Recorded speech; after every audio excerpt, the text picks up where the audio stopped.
This broadcast is live. This is so exciting. Very good evening. My name is Ed Wilson. I'm literary agent to two fine authors. For his sins. RJ Barker and Cameron Johnston, and we're here to launch the Maleficent Seven, Cameron Johnston's fabulous new book. Now, these gentlemen need no introduction at all, but I'm going to introduce them anyway.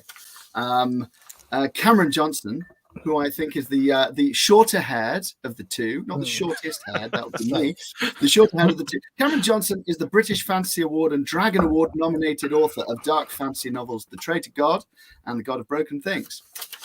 He is a swordsman, interpret that how you will, a gamer, enthusiast of archaeology, history and mythology, and loves exploring ancient sites and camping out under the stars by a roaring fire. Now that sounds like a dating profile, but that's actually from his own website. So that is Cameron. He's also the author of the Maleficent Seven, more of which anon. The longer haired gentleman, surrounded by all sorts of antlers, is the man, the legend, RJ Barker. Critically acclaimed and award-winning author of fantasy fiction.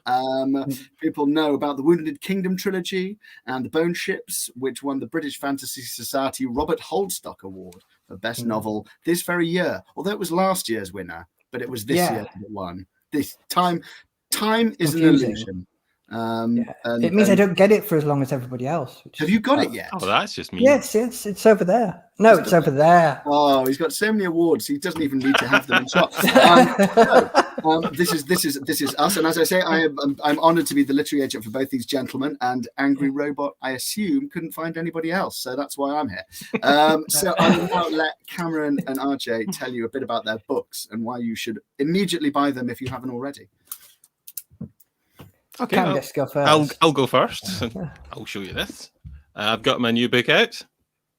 Unsurprisingly, it's a darker fantasy take on Magnificent Seven, Seven Samurai.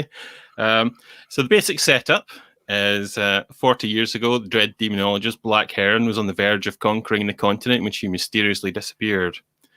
Now, there's a dark new faith sweeping the land, and she has to reunite her old captains, who don't really like her too much after abandoning the army, leaving everything to fall into ruins. But she has to get them all back together to face this new threat. And that's basically the premise in a nutshell. But it's enormous fun. I had enormous fun writing it. And I hope people enjoy it if they read it. And shall we say the book was launched last week? It was. Brand spanking new. Are open now, and has already had absolute rave reviews in SFX and Locus, and lots of people on NetGalley and Amazon. So rightly so, getting stuck into all the blood and gore. Yeah. SFX said it should get made into a movie, so yeah, I'm definitely there with them. I mean, that puts a lot of pressure on me, but that's okay.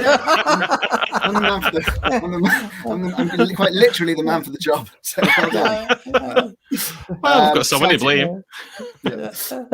RJ, sing us a song. Play us a tune. I'm very confused because it's like a mirror, but I'm the author of 5 books so far, 6 in September. That's The Wounded Kingdom, which is sort of murder, mysteries, and adventure and heartbreak. And The Bone Ships and The Bone Ships Wake, which is sort of ships and dragons the size of cities and weird bird creatures and heartbreak. Because I do that and people die. It's lovely. I like doing it. And none of my books have been made into a film, Cam. So I'm just preparing you for that. They could.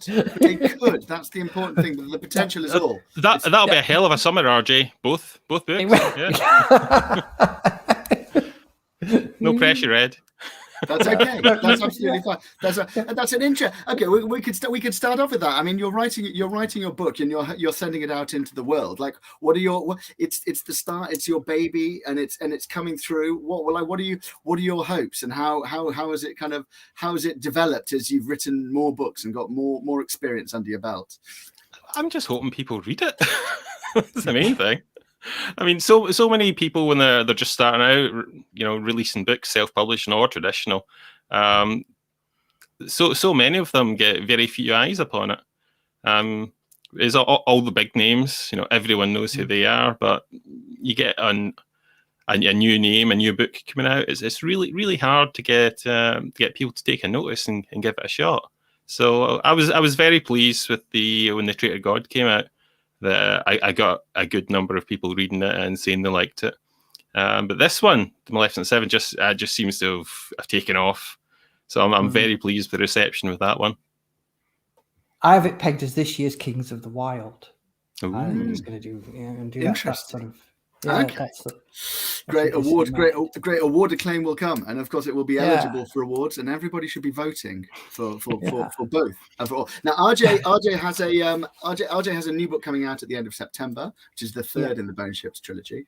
The Call of the Bone Ships book 2 is currently available, but the first one won an award, and I think how are the awards? Is this something that's exciting that is part of it, or do you brush it off? Do you just put it on the shelf and think on to the next? Ed's doing that proper thing of never ask a question you don't already know the answer to. Because I have a weird thing about awards that I don't really get it. I don't think you can judge art like that. And I know there's like a cigarette paper between the book that wins and the book that comes second and the book that didn't get nominated. It's tiny, and they make me quite uncomfortable. Although you'll have to prize it out of my cold dead hands because I've won it now and it's mine. But I didn't watch the award ceremony because I just thought it's too stressful. I can't. I don't mind if I win or not. So it's not really bothering me. And Ed texted me in block capitals and it said, "You've only got to bloody won it, man." And we have 3 steps in our flat. That's the entirety. But he managed to text it at the moment I was walking down those stairs and I fell down them. Okay, I can't take responsibility for that. Health and safety. I'm afraid the agenting code says I have to. Do you know what? You get some good luck. You get some bad luck. Evens out. Yeah, evens out. And my little boy thinks that is hysterical. Whenever anybody asks to see the award, he just goes, "Daddy fell down the stairs." He's going to shh. Right. So when this third book wins awards, what's going to happen? Are you going to be wrapped up in a duvet? Helmet I don't on. think it will. I think it's had its go now. Now it's time for other books to have a go. And also, you'll be there in person. You'll have to find some steps to fall down. You'll be like Jennifer Lawrence at the Oscars in a satin dress. Be great. Yeah, and I'll have to do the face. What if you don't win? The straight face. Like that, yeah. Is that something? So Cameron, when you were first setting out on the Maleficent Seven, what was your thought process? You'd written some books that had been really critically well regarded, sold really well, and it was the same publisher, Angry Robot. Yep. Shout out to Angry Robot, everybody. So what would tell us how this idea kind of coagulated in your mind? Well, it's been something I've been wanting to write for, I don't know, 20 odd years now, because I've always liked the bad guys in books. I've always liked the evil dragons, the evil wizards, the dark lords. I always thought Lord of the Rings would be a very, very different film and book if it was from Sauron's point of view. Really, he just wants his property back. It's technically a body part, and then he's trying to industrialize Mordor.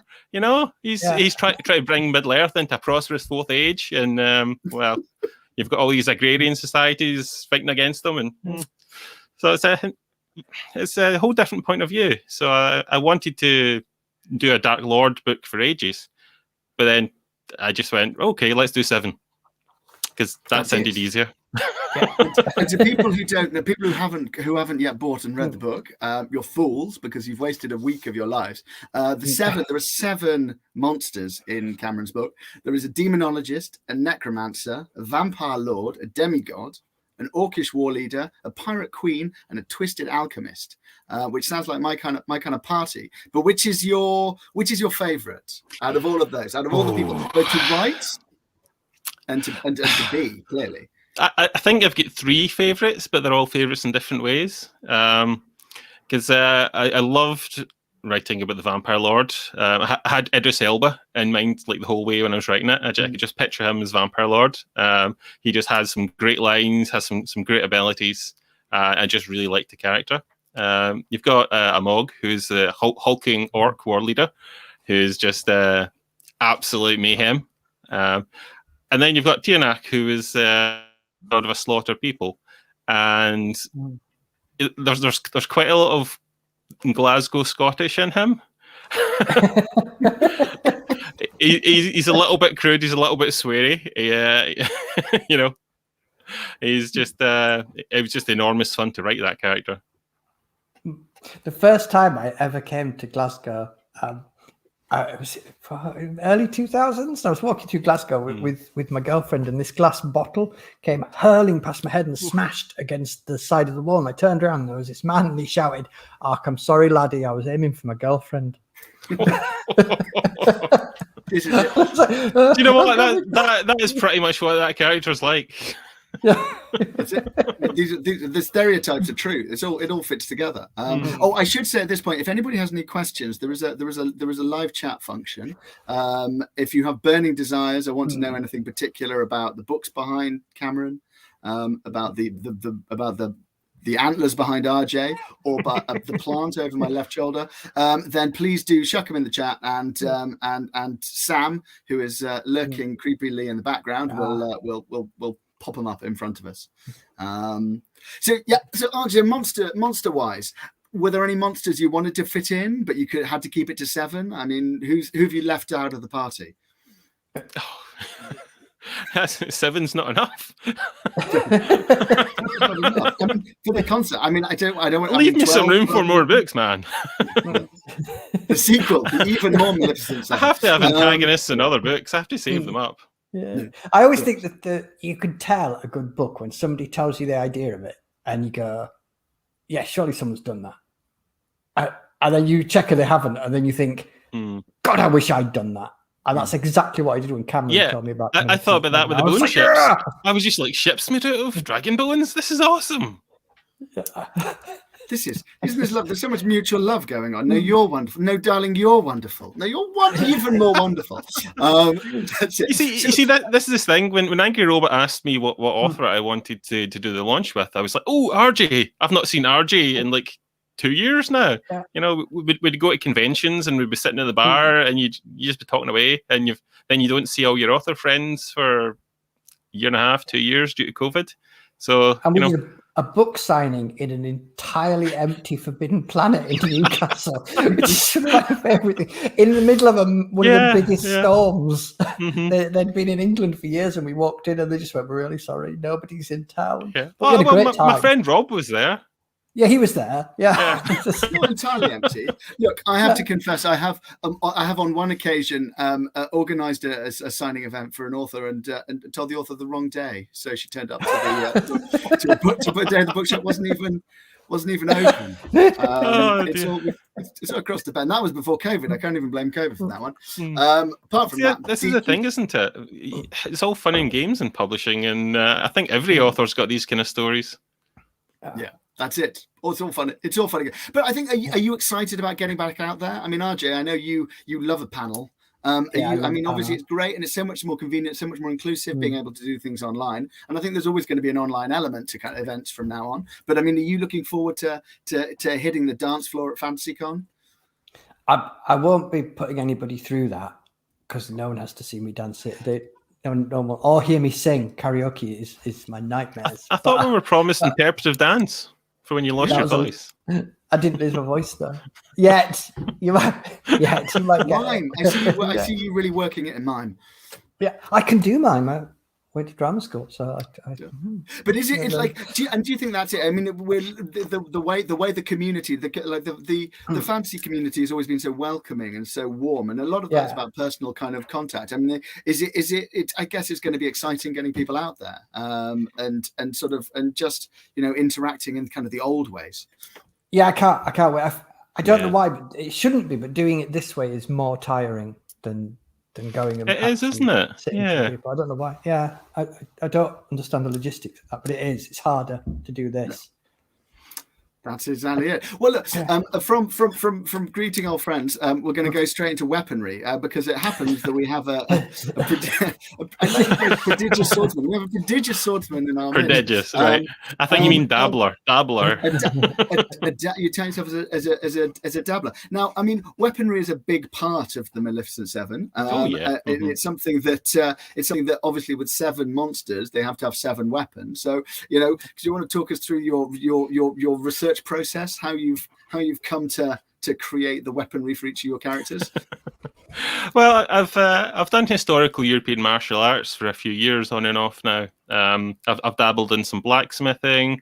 I've done a little bit of archery, like quarterstaff, broadsword, longsword, sword and buckler. So I've done a little bit of quite a few things. So I know my way about weaponry well enough to write about it without making an absolute fool, you know. But I also have some myself. This is helpfully one of the most common daggers they had from like the 13th through the 18th century, and it's called a bollock dagger. I'm sure you can figure out why. You've been cupping the balls at the moment, Cameron. Maybe move your fingers. So it's basically it's a medieval meme. It's very much the medieval kind of sense of humor. Very kind of crude and physical, but weirdly, it's also very practical. It sits very well in your hand, you know. This is danger. We're in dangerous territory. But is that part of it? I mean, I guess when you're looking at creating sort of fearsome warriors, like finding that historical basis rather than just kind of plucking things in the imagination. For me, it's the little things, because you're like, yeah, sure, a sword. But I remember back in the olden days when I was little, everyone was like, oh, swords, oh, they're really heavy. You know, the big, massive crowbars. And you're like, no, they're not. Not at all. And when they're well made, they're perfectly balanced. They feel incredibly light in your hand. So instead of crowbars flying about, it's only after you've been using them for quite some time your muscles start burning. So I find it interesting learning little things like that. And a lot of it's kind of distance and footwork and all this kind of things. I think it's worth doing a little bit of sword martial arts, because I fenced, just so because you have like an image of it from films, and it's not true. To see you guys how very quick it is. It's literally bang bang dead. It's like all these big flashy swords that go on for like 5 minutes. In reality, it's like 3 seconds, someone's dead. That'd be a less interesting film, though, wouldn't it? If every sword fight lasted 2 seconds. I love the fact, RJ, so far you've given us drama school and fencing. I mean, I feel like you're presenting yourself as a sort of Regency dandy. that is my wish. I was born to be a fop. I just don't have enough money. I think you would fop. Well, I see you in velveteen breeches and knickerbockers. I mean, it's only a matter of time. I can definitely do it. I'm going that way. I can see you with your walking cane, you know. When this goes, I'm getting the powdered hat. This is it. You go for it. You should wear it with pride. So okay, we've got some questions coming in from the troops. Okay, so how much inspiration from the book came directly from the Magnificent Seven / the Seven Samurai? So Cameron, that's for you. Please note, in plagiarism terms, none, zero, absolutely none. But inspiration is okay. I think it was more or less just the idea of getting a bunch of desperate people together to defend like a small village or a town, and I thought, but what if they're all fantasy villains? Yeah, that works very well. But one of the things I did take from like the Seven Samurai was you've got all the villagers who are just trying to survive this thing as well. So although you've got to focus on the heroes or the villains, you've still got all those villagers who live there, and it should be about them as well. Which is why I've got some side characters like Red Penny in there.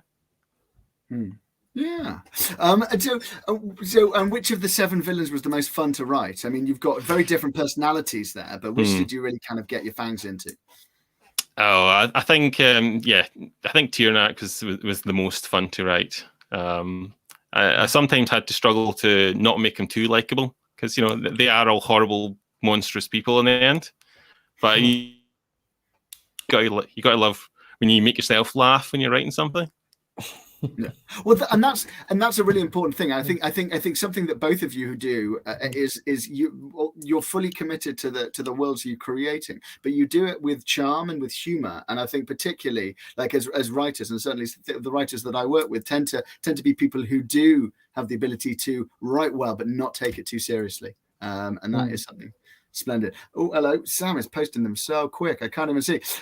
Is Cameron frozen? Are you frozen, Cameron? Are you back? No, he's just he's frozen. He's coming. He's going. I'm still here. Still here. You're still there. There we go. So, Cameron, what's the weapon you're going to buy when you're a very wealthy author with money beyond your wildest dreams? Oh, there's so many to choose from. One. I think it would have to be a really fancy longsword. Yeah, I've already got, should I ever get that movie deal, Ed? I've got it lined up. You know which one? Is this a custom made one, or is it a vintage piece? Well, no, it would be a modern one. There's a smith called Castle Keep up in the island of Skye, and very much fancy one of his. Nice, very nice. And RJ, so what's the taxidermy equivalent when you're a very wealthy author with money beyond your wildest dreams? What is your deepest? When I'm a very wealthy author with money beyond my wildest dreams, there is a certain agent who has promised to buy me a bear. I keep hoping this is going to die, and it just doesn't. Doesn't die. I was foolish. I was trying to impress you.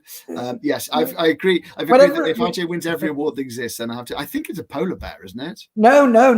You agree to sell a million books. No, it's a brown bear. It's a brown bear. A brown bear. I just feel like my children are very into Paddington. I don't think they'd like to encounter the reality of a taxidermy bear. Okay, fine. Yeah, a million books. You get a bear. Yeah. Lindy my wife reminds me of this every time I speak to Ed. Don't let him forget about the bear. Don't let him forget. Look, we've all said things. How much did Ed? That's it. Regret that. Oh, hello. Who would win a duel between Cameron and RJ and Ed if Ed would like to fight too? I mean, Ed. We're people of peace. We're not. Plus we've seen earlier. Yeah, Ed would win. No, we are people of peace, but I would win because I'd let Ed and Cameron go each other and then pick off the loser when they were tired. Nice. That's it. That's basically the denouement of your debut book, isn't it? It's let everyone duke it out. Yeah. So you're both this is again a slightly loaded question. You've both made your name as fantasy writers. Would you consider writing in other genres? Is there anything else, any burning desires or manuscripts you have hidden away? Cameron first. Well, when I was about 10 or so years ago, I was going to try and write properly, try and get my skills up to professional level. I wrote a lot of short stories. A lot of those were science fiction, space opera. A lot of those were kind of horror crossovers. So yeah, I would very much like to write in other genres. At some point, might even try a rom-com. Just try and stretch myself a bit. Sword-based rom-com, love over the forge. I can see that. It's very Regency. It's very Bridgerton. I'm in. Sold. Now, gosh, RJ, would you ever think about writing in different genres? No, never. No. Yes, I like to write. I don't really care what I'm writing. I could write science fiction, and I'm writing fantasy, and I have my evil twin who writes crime, which is a numbers game, which is out now by RJ Dark. He's a horrible person. Don't go out and buy it and really enjoy it. RJ Dark, he's terrible human being. You definitely should look him up. Yeah, definitely. But is that? To what extent do you? As writers, and obviously if some of the people watching are kind of working on their own books, to what extent do you think the skill is being a writer of a particular genre, or just being a writer? Like, did you become immersed in fantasy and then have a go at writing, or do you think you learn the skills of writing and then write what you know? I think maybe. God, Ed, thanks for setting us up a really controversial question. I think, and everyone's mileage may vary, that if, for instance, you only read Regency romance, you probably struggle to become a science fiction writer.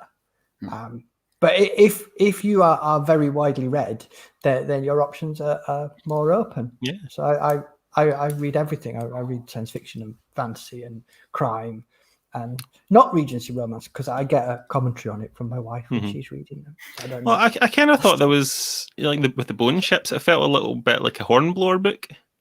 Yeah, I love that. That's Patrick O'Brien and Hornblower, two of my favourite authors. Well, that's what we pitched it as. We pitched it as Patrick O'Brien versus Godzilla. Perfect.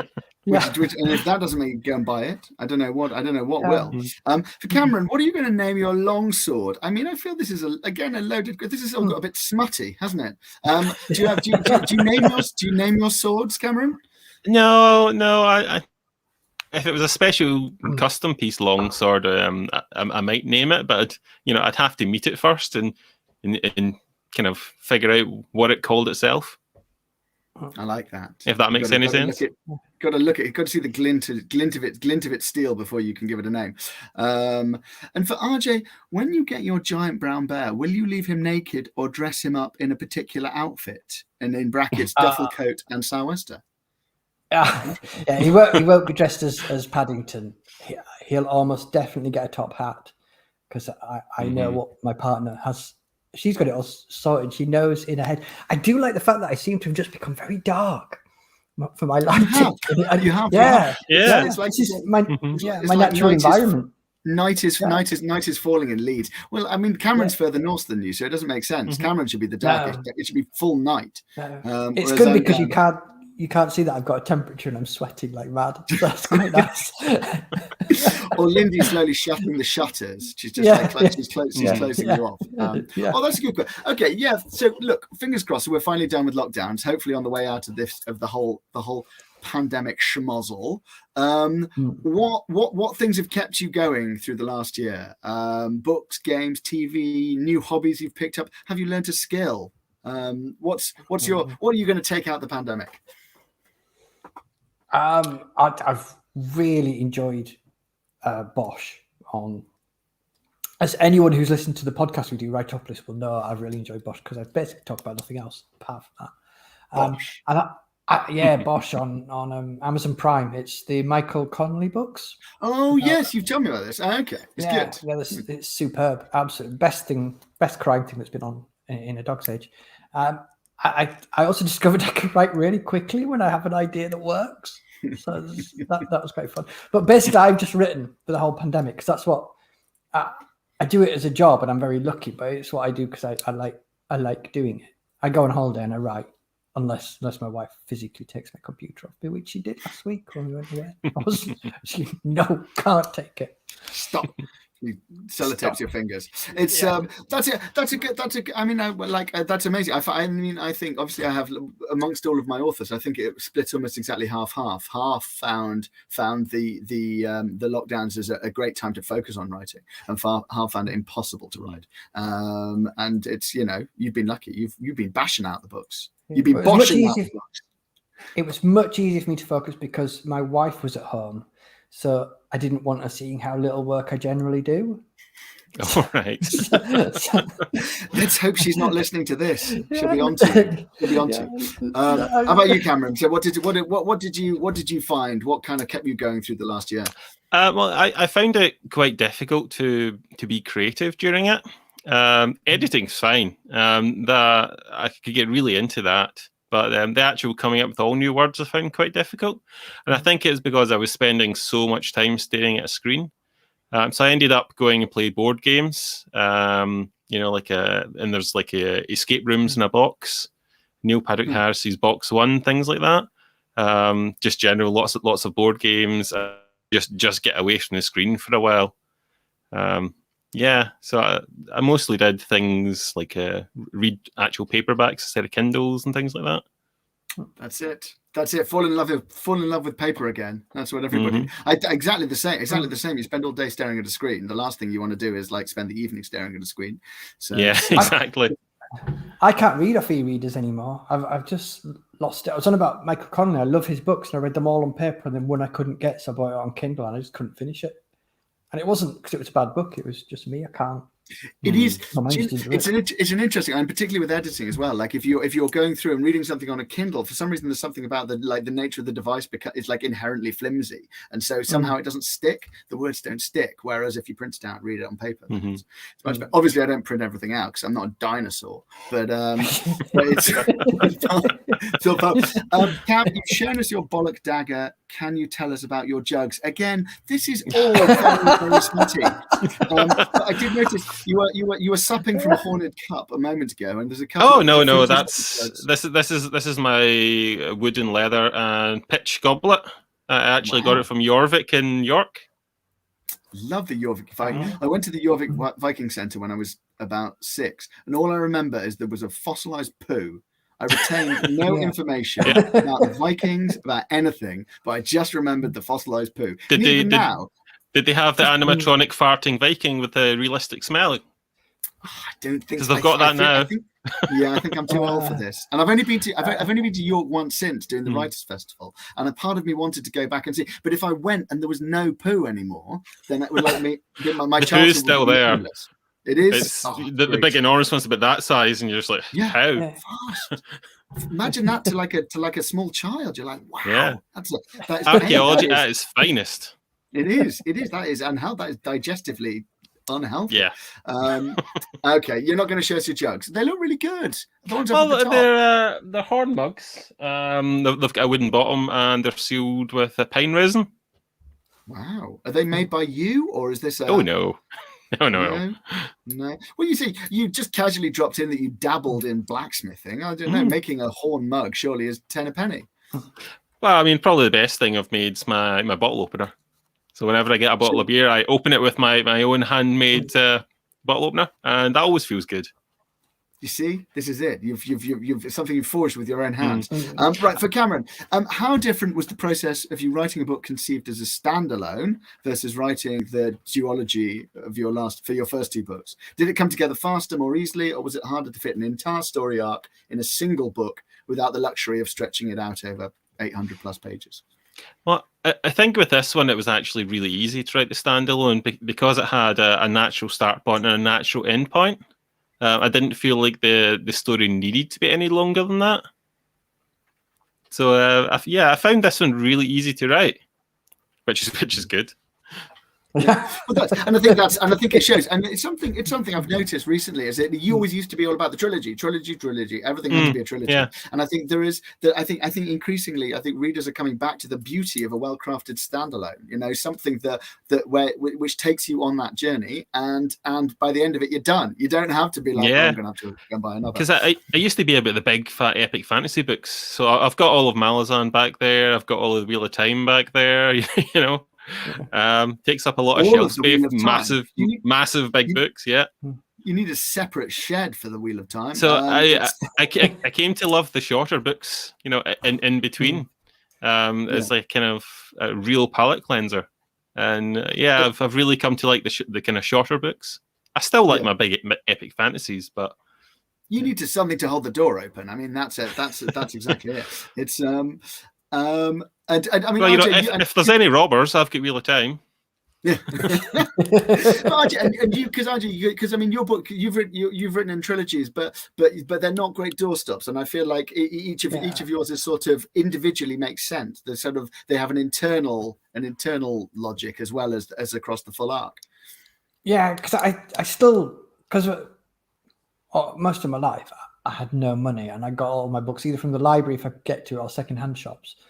And I still remember how infuriating it was for me every time I came and I started reading a book and it didn't finish. And it just drove me mad. Not that it had you can have a cliffhanger. You can have a cliffhanger and you can have this story is going to continue, but I always want that book should tell a complete story for me. Yeah. And otherwise I'll stop reading it then out of annoyance. So the second bunch of books does end on a cliffhanger, quite literally.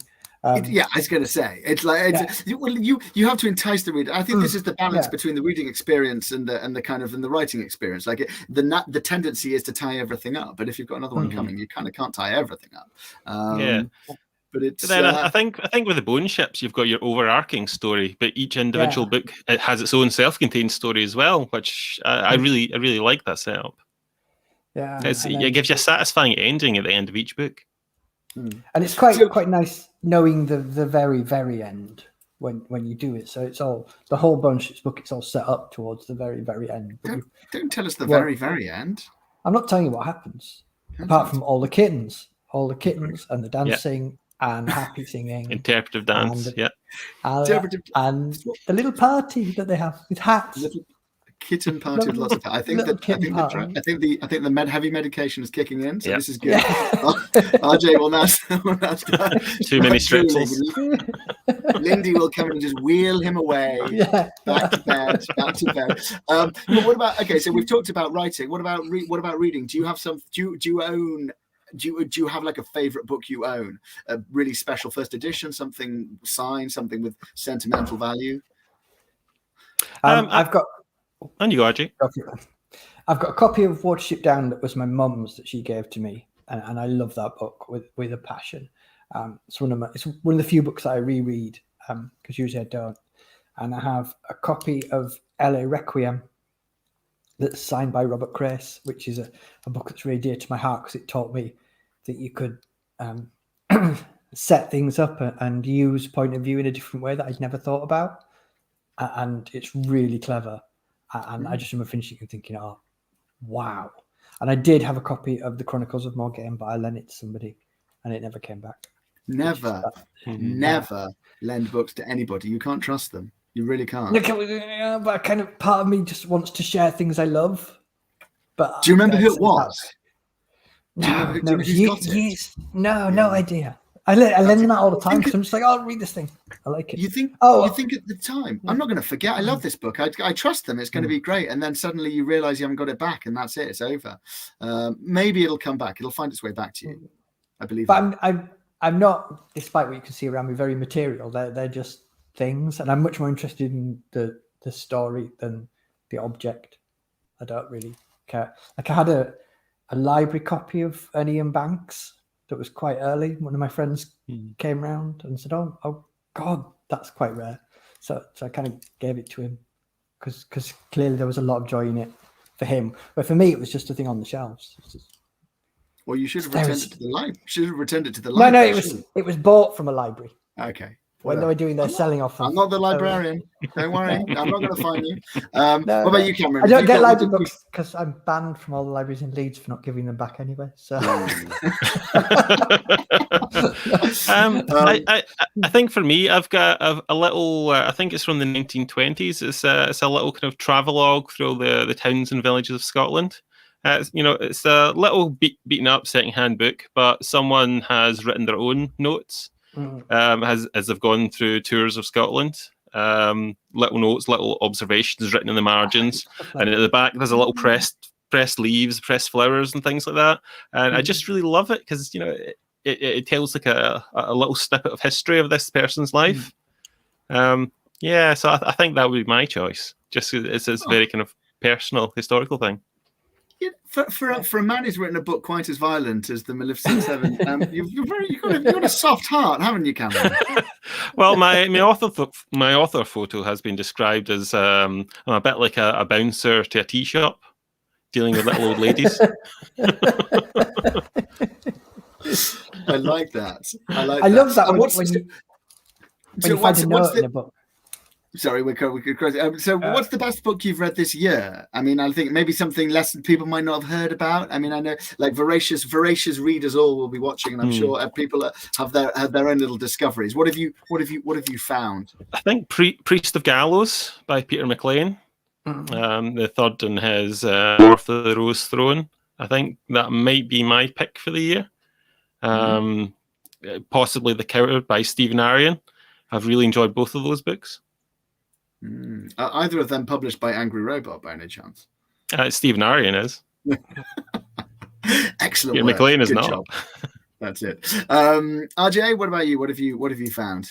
I've mostly been rereading the entire oeuvre of Michael Connelly this year because that worked with my head and kind of it's really weird. A couple of years before I read everything by all the Spencer books by Robert B. Parker, and there's like 45 of them and they're all exactly the same, but it works when I'm writing. But I've just got the name of it has gone out of my head. If I took a picture of it so I wouldn't forget it. Orbit have just sent me a book they described as Matthew Shardlake meets Judge Dredd, which is two of my favorite things. I like Judge Dredd. Oh, I've just read a load of 2000 AD. I've taken a picture of it and you can't actually see the title. Justice of Kings. Justice of Kings by Richard Swan. I got an early arc of that, and I like it. It is very Matthew Shardlake, which I'm quite annoyed about because. But that book's not out yet.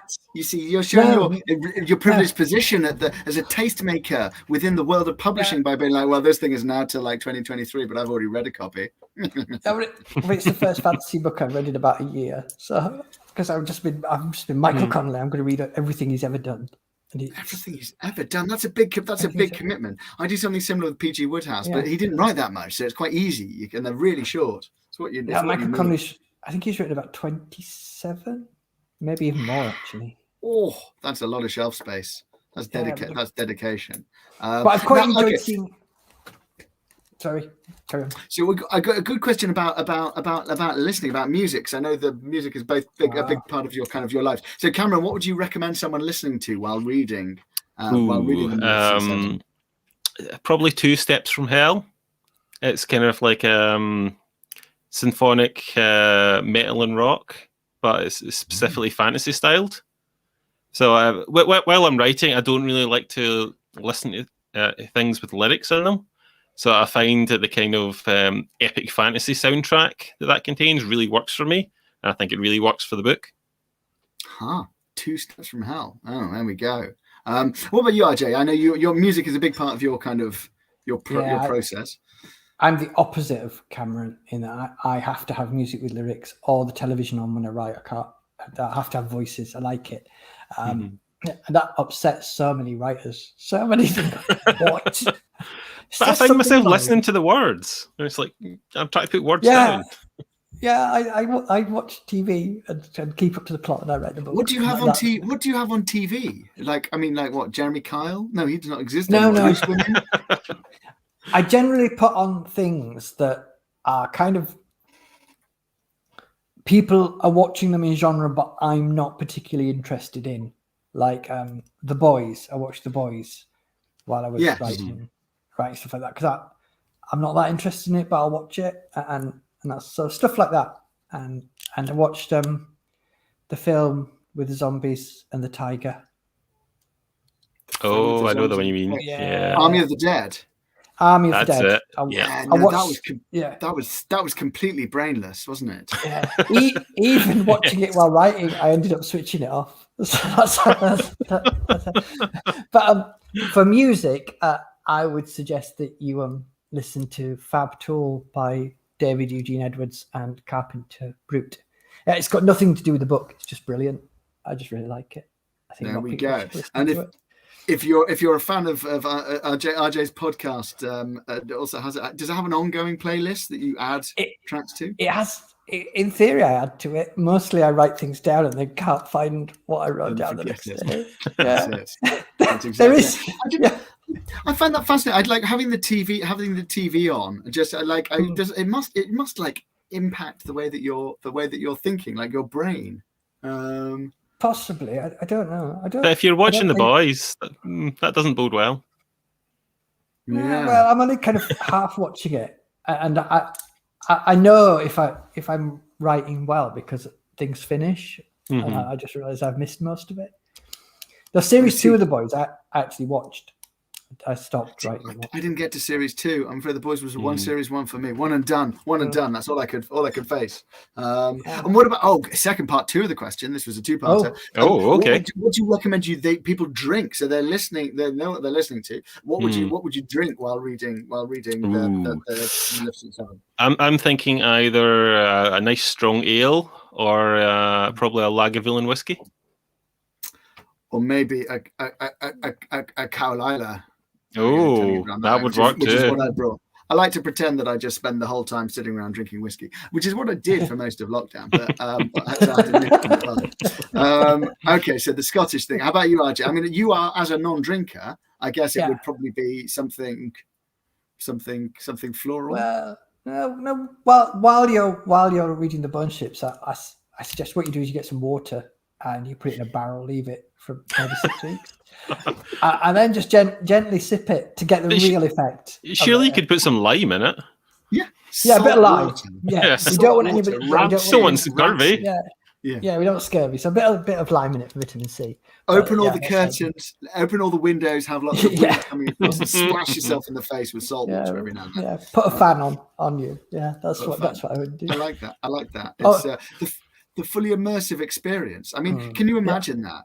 You could go fully immersive on the like the nautical thing, where get people on a boat on the River Thames during a storm and just throw things at them.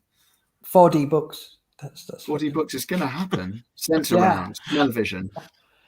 It's Quick, coming. It's copyright. coming. Yeah. So Cameron, you mentioned both a Scottish ale and a Scottish whiskey. I mean, how much inspiration do you take from Scotland in your writing? So Cameron is based up in Glasgow. Do you find the landscape or the history of the culture find their way into your books? I think I would probably take a lot of history, probably wherever I lived, but specifically in Scotland, the Valley of Glencoe, the supposedly haunted valley. So the settings kind of you've got mountains and you've got a path through, and in the book there's a town situated there in a strategic location. But I also take a lot of inspiration from stone circles, castles, and general kind of history and feel of the place. I just absorb it all and it goes somewhere. And I mean, RJ, I'm not quite sure. I mean, there's no direct. I mean, I know the part of Leeds that you live in, and I don't feel there's not a lot of seas around there. There isn't, but you would be shocked by how much of our culture it is from sailing ships. So much of it, just the stuff we say, it was so much part of our history. Like if you're taken aback, that's a sailing phrase. And stuff like that. And my dad was a sailor. My dad sailed tall ships around Europe as a hobby. So I knew about them from that. And we'd go to Whitby and see the ships coming in and out. And I've always been quite fascinated. It's probably more the sea that I'm obsessed with than actual ships. But I like and there's a big picture of ships. You can't see them. And I can't move this because it's very, very cleverly angled so you can't see the washing that my little boy is meant to. That's his job, and he's not done it. And so it's there. But I would sort of show you the ships because I think they're just very beautiful things. And then the Wounded Kingdom was all about the North Yorkshire moors. That's what it was. That's where it came Which from. is a barren place. Barren place. But have you ever? I mean, do you sail? Have you trod the? What do you tread? The gangplank? No, the board. Yeah. Decks. Have you trod the decks? Yeah, I've been on a glass bottom boat. Okay, so you've been on a tourist ship. Have you ever scaled the descriptions of sailing are incredibly vivid. Like, have you ever shinned up I don't know anything about sailing. Have you ever shinned up the main mast? Have you ever tousled the mainsail? No, I don't like heights, and I would be violently seasick. And I'm not going to put myself through that. It's all up here. It's just all up here from reading about it. Just make things up. Oh, we got a specific RJ question. How do you pronounce Mias, as in lucky? I say lucky Mias. You pronounce it how it's comfortable for you when you read it, because I know Jude, who does the audiobooks, he says Mies, I believe. Because I can't listen to the audio. Yeah, I can't listen to the audiobooks because his voice might replace my voice when I'm writing. Yeah, so I never do. I say Mayas. That's how I've always said it. Nice. But you should. It's your book. I've written it. It's gone now. You do what until you they like make a film of it, and then that's them forever. That's you. Yeah. That's it. That's about it. I think that's interesting. Yeah, both of you have had audiobooks done. Do you enjoy hearing somebody else reading your book? Because I mean, obviously, we would like we're not gonna bore people by having readings as part of this. But like, do the experience of having your words in somebody else's voice, is that pleasurable, or do you find it a bit weird? I find it a bit weird, I have to say. I kind of like listen to a little bit of it, so I get the idea of what the narrator's doing with it. But I'm not sure I'd want to listen to the whole audiobook. I think, just feels a bit odd to me that someone else is reading what I've written, And I don't know. They're claiming pronouncing words differently, and yeah. Yeah. So I love it. I don't actually listen to it because I don't want the. But I wrote for theatre before I wrote novels and I wrote plays and stuff. So I like in between the fencing and the before. and the Yeah. Just all the things. I think we need an RJ origin story. This is it. A You're prequel. basically a modern pentathlete, aren't you? You just of words. But I wasn't any good at any of these things. I must stress, I was really bad at them all. But there's something wonderful about passing your words over to an actor and seeing their interpretation of what you've done. I like that.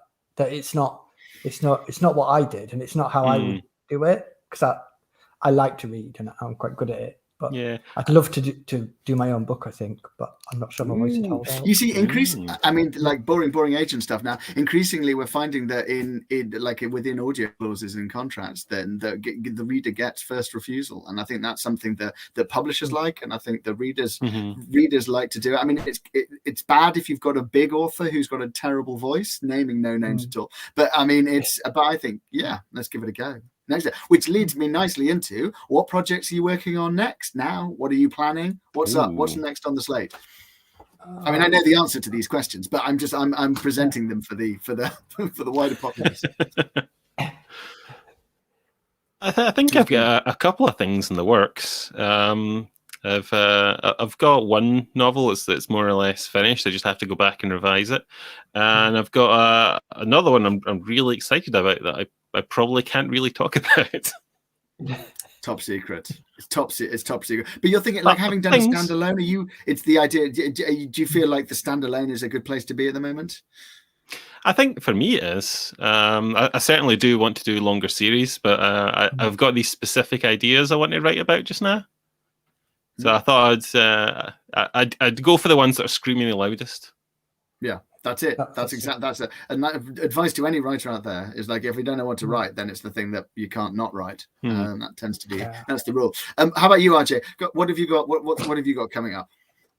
You said I wasn't allowed to talk about it. I know. I'm interested to see how you deal with this question. You know that I'll just do it on the spot. I've just finished editing for my dear nemesis, RJ Dark, the second Mal and Jackie book, which is due out reasonably soon. Not quite sure of dates. And my cousin has written a book, which Ed has got. And I'm writing another fantasy thing that's I've done vast plains, I've done the sea, so I'm doing woods next. But I'm quite cross with Ed about it because he came to me in a dream and told me that my deadline was March, and it turned out that it's actually October. So I think he needs to get his dream self under control. I can only apologize for my dream. I appreciate it. I mean, I'm touched that you're dreaming of me, but at the same time, I apologize. That's some top drawer dream agenting has taken place. But it's all right because I've nearly finished it, so we're okay. I'm not. Oh, we've got a good. I think we are wrapping up. Sam in the background, who is our puppet master, tells me that the time is drawing to a close. But a question here: what mythical fantasy beast would you choose to ride into battle? That's a good one. I know mine. It's dragon. Toothless from How to Train Your Dragon. I think it's a pigeon because a cat dragon. Toothless from How to Train Your Dragon. Yeah, good one. RJ, I mean, you have a clear winner. Yeah, I do. It's not going to be what you think. I believe in Lord of the Rings there are some horses that can go really, really, really quickly. They're like. Or maybe it's in something else. They definitely exist in a book somewhere. But they're like horses and they're like the fastest things. And I would ride them in the exact opposite direction of the battle. That's what I'd do. Okay. I think we're going to say Zeus. I mean, why are we not saying Zeus? Come on. Oh yeah. Well, I suppose, but there's the whole battle thing, which I'm just not into. It's dangerous. Okay. That's it. You just want to get the hell out of there. I can understand. I want to get away. I'm like the officer character in Sharp, who's very brave. You see, RJ, if you had a Pegasus, you could fly away. Oh, that's even better. Yeah, I'll have one of them. Valid point. Yeah. Valid point. I always fancy a unicorn just because everyone seems to be unsure about exactly what unicorns could do. It'd be fun to find out. Just but they're brutal beasts. I mean, they've got that big spike of a horn for a reason, you know. Yeah. Killers. Vicious. I think they're nice. It's good. It's a good look as well. Very Instagrammable. So we're going to finish off with So, when you finished a book, do you have a celebration ritual to when the final full stop is put down and you think this is done? What would it be? Well, what I do is I email you. And then immediately go, oh God, he's going to hate it. Oh no, he's going to love it. He's going to hate it. Oh, I'm just not going to think about it. I'm going to go and watch film, have a drink, and check my email the next day. Nope, nothing yet. Definitely not the next day. So film and drink rather than the emailing thing. Okay, so you don't like go for a 10-mile run or go and have. Oh no, I might actually find myself having more time to actually read books once I've finished writing a book. Yeah, and do you do that? Do you take a break between projects? Oh yeah, absolutely. Bit of a palate cleanser. How about you, RJ? I mean, it's difficult for someone who writes as many books as you, but do you have a sort of ritual that you follow in the dark? You're looking more and more like a vampire lord, RJ. I am, aren't I? It's good. Yeah, I've turned the lights up as well, so I don't know what's going on. But I like it. Do you have a ritual? Do you have a ritual for when you finish? I tell Twitter I finished it first because I kind of keep my word count on Twitter all the way through, and it's more for me than anything else. So I finished that, and then I email you saying, "Ed, read this. I think it's really good," or it might not be, and that is nearly always what my email says, just in a different way. Yeah, that's true. And then I think, right, I'll have a break, and if I've got a game for the PlayStation that I'm interested in, I might just play that kind of obsessively for a week. But more often than not, I'll just start something new. That's it. So you celebrate finishing a book by writing another book, and that is dedication or lunacy. It's quite hard to say. That is why Ed likes me. Yeah, it sounds like RJ. Right. The imaginary the shepherd's crook is round my neck and is yanking me off sideways. So to finish, I have to remind you about the books. So Cameron Johnston, the shorter head of the two gentlemen, has written the fabulous the Maleficent Seven, which is out now. RJ Barker, Vampire Lord. The Bone Ships is available. The sequel to the Bone Ships, Call of the Bone Ships, also available. And the trilogy was rounded off in style on the 28th of September with a book called The Bone Ships Wake. There's also his evil twin, RJ Dark's first Mal and Jackie book, A Numbers Game. Available from bookshops, from a Seattle-based internet retailer who we don't like, but you can still get loads of books from them. Because Bezos needs it. He needs your money. There's other planets to conquer. I don't actually know how to turn off the live stream. But I'm hoping that Sam is going to do it. I'm sure Sam. So we're all going to wave awkwardly for as long as Sam possible. does it. Let's wave. Thank you for coming, and go buy the book. See you all soon. Bye.